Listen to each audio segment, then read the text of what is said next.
Morning दोस्तों, नमस्कार। आप लोग कैसे हैं? बहुत अच्छे से होंगे। और खुशी की बात है कि टीजीटी का और पीजीटी का रिजल्ट जो है 10 के अंदर ही आ जाएगा। सूत्रों के हवाले से कंफर्म पता चल गया है कि 10 तारीख से पहले ही आएगा टीजीटी का, और पीजीटी का जो है वो 12 तक आ जाएगा। और 16 से डीवी भी चालू है, तो सबको तो जिसको नौकरी मिलने वाला है, जिसको वो तो मिठाइयाँ बांटेंगे। बहुत खुशी की बात है। चलिए, इसी तरह होता रहेगा क्या। चलिए, आज फिर 30 क्वेश्चन लेके लाए हैं संगीत का, तो उसको ध्यान से सुनेंगे, क्योंकि महत्वपूर्ण क्वेश्चंस हैं। चलिए, पहला क्वेश्चन है, मुख्य चालन शब्द का प्रयोग संगीत में किस काल में किया जाता है? मुख्य चालन का प्रयोग संगीत में किस काल में किया जाता है?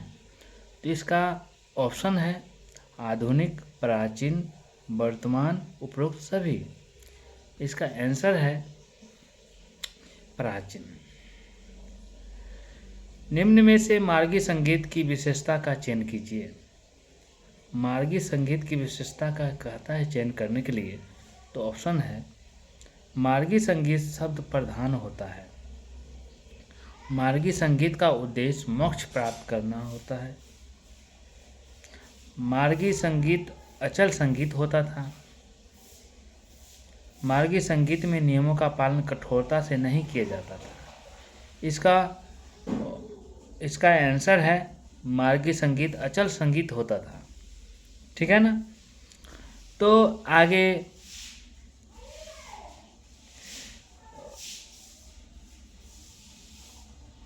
ये तीनों होगा आंसर, इसका तीनों आंसर होगा।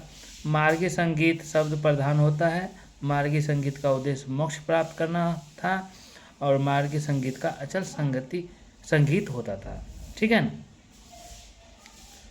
तो ये तीनों आंसर होगा।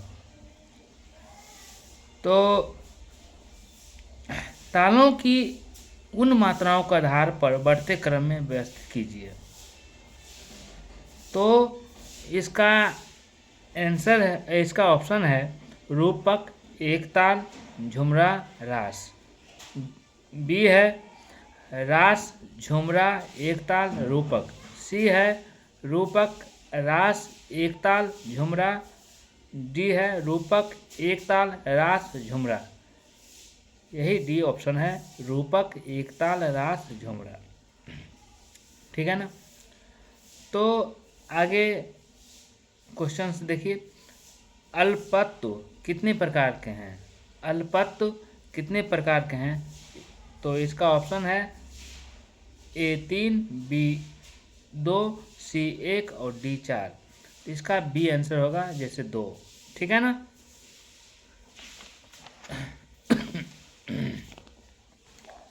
अपने आप स्वर कितने प्रकार के होते हैं? अपने आप स्वर कितने प्रकार के होते हैं? इसका ऑप्शन है A1, B3, C2 और D4। इसका ऑप्शन सी होगा, इसका आंसर होगा 2। संन्यास और विन्यास निम्न में किसके प्रकार हैं? संन्यास और विन्यास निम्न से कितने प्रकार के हैं? किसके प्रकार हैं?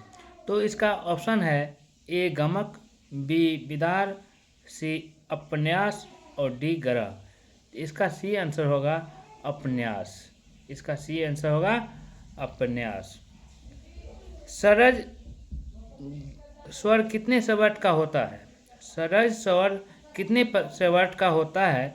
इसका ऑप्शन है ए 46, बी 28, सी 51 और डी 18। इसका आंसर होगा सी 51। सी 51। निम्न में से अवनद पर बजाया जाता है। निम्न में से अवनद पर बजाया जाता है। तो इसका आंसर है, ऑप्शन है राग, मुर्गी, ताल और स्वर। इसका आंसर होगा ताल। तो आप लोग लगातार मेहनत कीजिए। ज़िंदगी एक जंग है, ज़िंदगी से हारना नहीं चाहिए, क्योंकि ज़िंदगी तो यही मिला है जंग लड़ने के लिए, कि बैठने के लिए नहीं। बिना मेहनत का कुछ नहीं होता है। तो एक गीत भी है, जिंदगी से जंग जीत लेंगे हम, साथी गर तेरा साथ हो।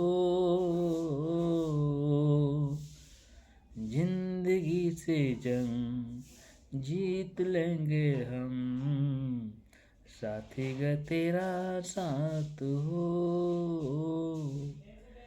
ये सब ज़िंदगी से रिलेटेड गीत है। इसको अच्छा से ज़िंदगी के बारे में सीखना है, ज़िंदगी को आगे बढ़ाना है, क्योंकि जो काम नहीं करता उसको कोई पूछने वाला नहीं है। जिसका लक्ष्य कुछ नहीं हो उसको कोई पूछने वाला नहीं है। और आप लोग सोच समझ के अगर लक्ष्य प्राप्त करते हैं तो ढेरों सारे पूछने वाले होंगे। इसलिए अभी पढ़ने पर मन लगा के ध्यान दीजिए, मन लगाइए, ध्यान दीजिए, ठीक है। बनारस घराने के अधिकार निम्न में से कौन है? बनारस घराने की आविष्कार निम्न में से कौन है? ऑप्शन है ए सिद्धार्थ खां, बी है पंडित राम सहाय, सी है कल्लू मीर खां और डी है मोदू खां बख्शू खां। इसका ऑप्शन है, ऑप्शन का बी आंसर होगा, जो पंडित राम सहाय है, जो पंडित राम सहाय है। झप ताल में कितने बोल प्रयुक्त है? झप ताल में कितने बोल प्रयुक्त है? इसका option A 2, B 3, C 5, D 4।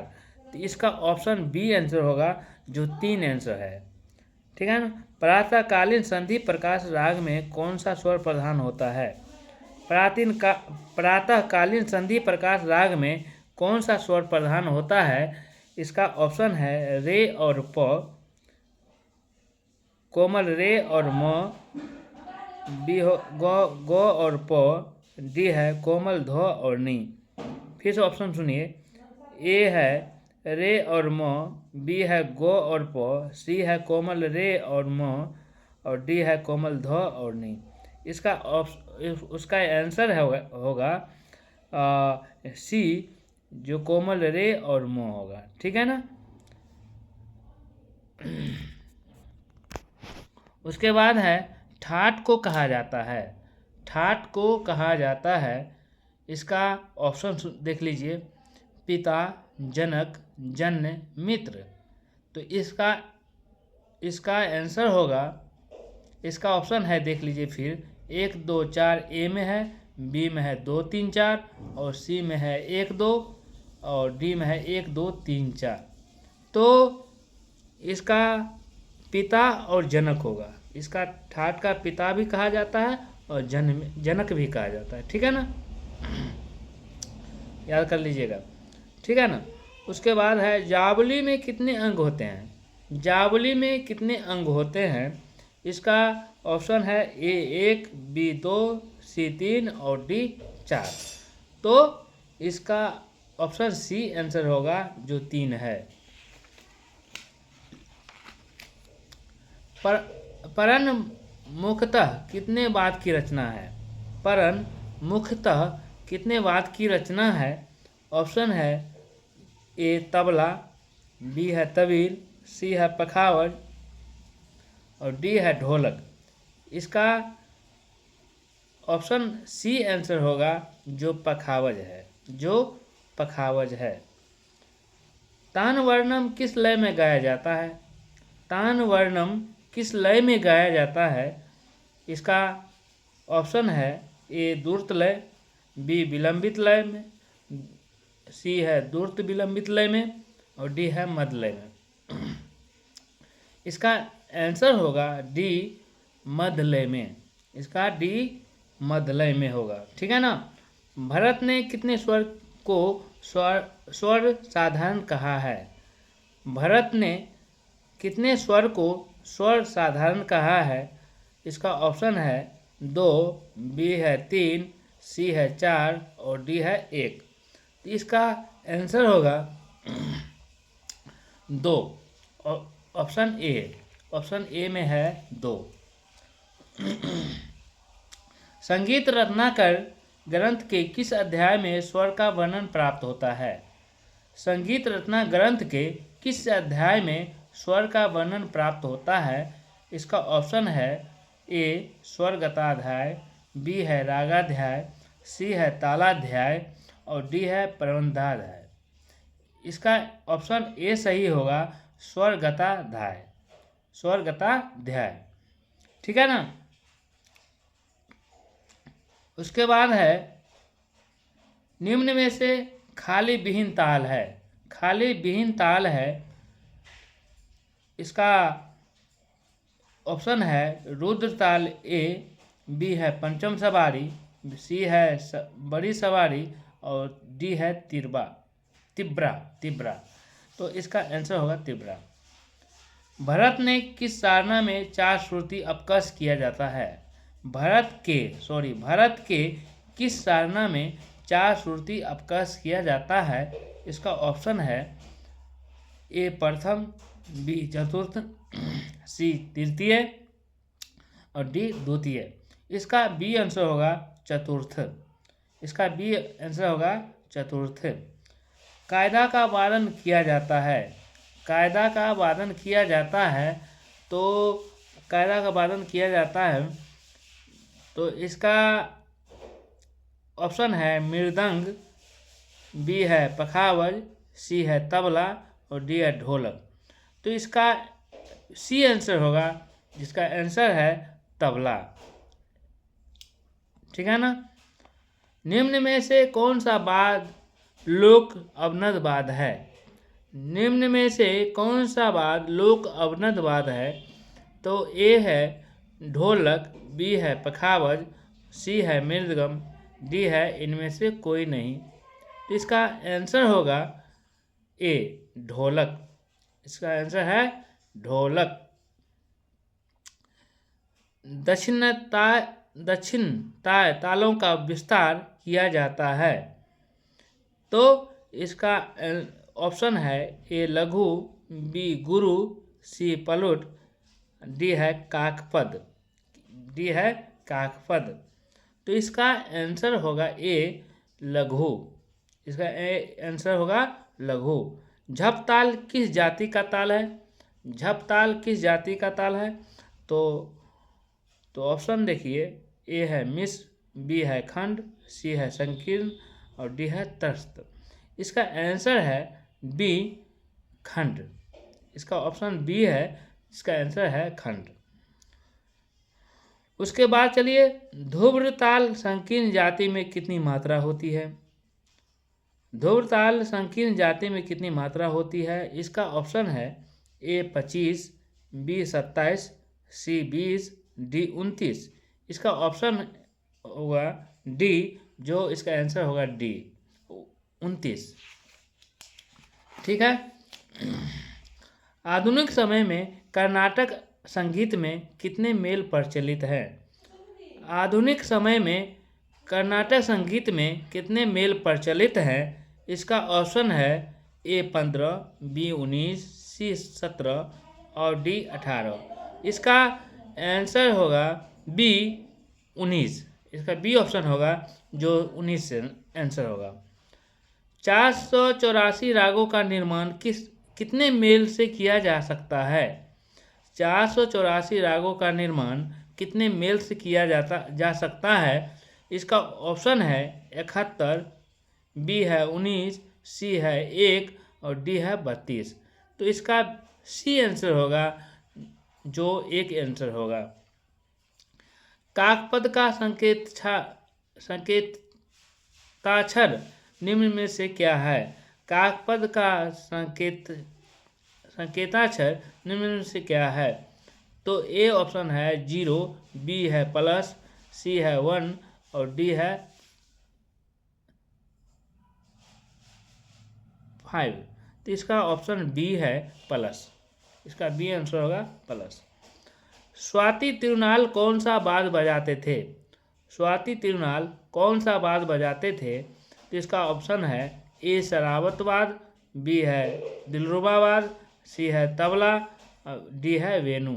तो इसका ऑप्शन ए सही होगा शरावत वाद्य, इसका ए आंसर होगा शरावत वाद्य। अचल ठाट के सितार में कितने पर्दे होते हैं? अचल ठाट के सितार में कितने पर्दे होते हैं? इसका ऑप्शन है ए 16, बी 17, सी 18, डी 24। तो इसका आंसर होगा डी जो 24 होगा, 24 आंसर होगा। ठीक है। किस जाति से केवल एक राग का निर्माण होता है? किस जाति से केवल एक राग का निर्माण होता है? इसका ऑप्शन है संपूर्ण साडव, संपूर्ण संपूर्ण, बी सी संपूर्ण सौरभ औरव और डी है औरव साडव। इसका आंसर होगा संपूर्ण संपूर्ण। ललित कलाएं मानी गई है, ललित कलाएं कितनी मानी गई है? इसका ऑप्शन है ए 3, बी 5, सी 6, डी 4। तो इसका बी आंसर होगा 5 होगा। दोस्तों इसी के साथ मेरा 30 क्वेश्चन समाप्त हो गया। और अच्छा लगे तो लाइक शेयर और सब्सक्राइब जरूर करेंगे। आप लोग को जब देख लेते हैं लेकिन लाइक सब्सक्राइब नहीं करते हैं, ये थोड़ा दिक्कत वाली बात है। इसलिए लाइक शेयर सब्सक्राइब करने में क्या लगा हुआ है भाई, कम से कम इतना तो कीजिए, क्योंकि आप ही के मोटिवेशन से हम आगे बढ़ेंगे और आप लोग का भी फायदा होगा और मेरा भी मतलब मोटिवेशन रहेगा कि और फिर आगे वीडियो बनाएंगे। तो आप लोग को जल्दी जनवरी में ही नोटिफिकेशन आ रहा है। 20 तारीख के बाद, 20 जनवरी के बाद आप लोग का, और मार्च अप्रैल में एग्ज़ाम भी हो जाएगा। तो आप लोग इतना मेहनत कीजिए, इतना मेहनत कीजिए कि 100 प्लस लाइए। ठीक है ना। एग्ज़ाम में डेली सेट बनाइए, डेली सेट बनाइए, और सेट बनाने से बहुत फ़ायदा होता है। ठीक है ना। आपको पता चल जाता है कि मेरा कितना सही है। ठीक है ना। इसलिए हम यही कहेंगे कि पढ़ते रहिए, हंसते रहिए, खेलते रहिए, मुस्कुराते रहिए और अपना ध्यान लगा के पढ़िए। इसी के साथ मेरा वीडियो यहीं तक रहा और समाप्त होता है। धन्यवाद। Thank you.